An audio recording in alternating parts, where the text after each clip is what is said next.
एक छोटे से गांव में एक नन्हा कुत्ता रहता था जिसका नाम शेरू था। शेरू का जन्म गांव के एक गरीब परिवार में हुआ था।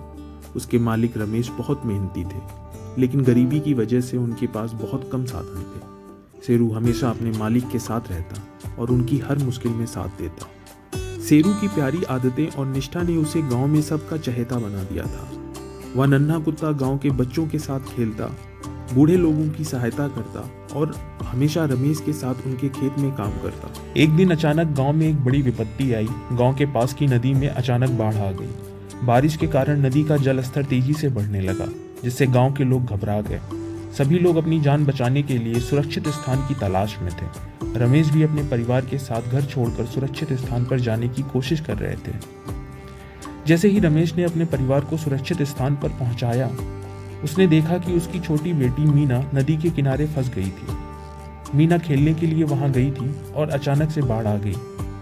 रमेश की हालत बहुत खराब थी। वह समझ नहीं पा रहा था कि वह अपनी बेटी को कैसे बचाए। तभी शेरू तेजी से दौड़ता हुआ आया और बिना किसी डर के नदी में कूद गया। शेरू तैरते हुए मीना के पास पहुंचा और अपनी पीठ पर उसे बैठाकर किनारे की ओर लाने लगा। पानी का बहाव बहुत तेज था, लेकिन शेरू ने हार नहीं मानी। उसकी नन्ही टांगें तेजी से चल रही थीं और उसकी आंखों में दृढ़ संकल्प चमक रहा था। शेरू ने पूरी ताकत से तैरते हुए मीना को सुरक्षित किनारे पर पहुंचाया। गांव के सभी लोग शेरू की बहादुरी देखकर दंग रह गए। शेरू की कहानी हमें यह सिखाती है, चाहे हालात कितने भी कठिन क्यों ना हो, अगर हमारे दिल में सच्ची निष्ठा और साहस है तो हम किसी भी चुनौती का सामना कर सकते हैं।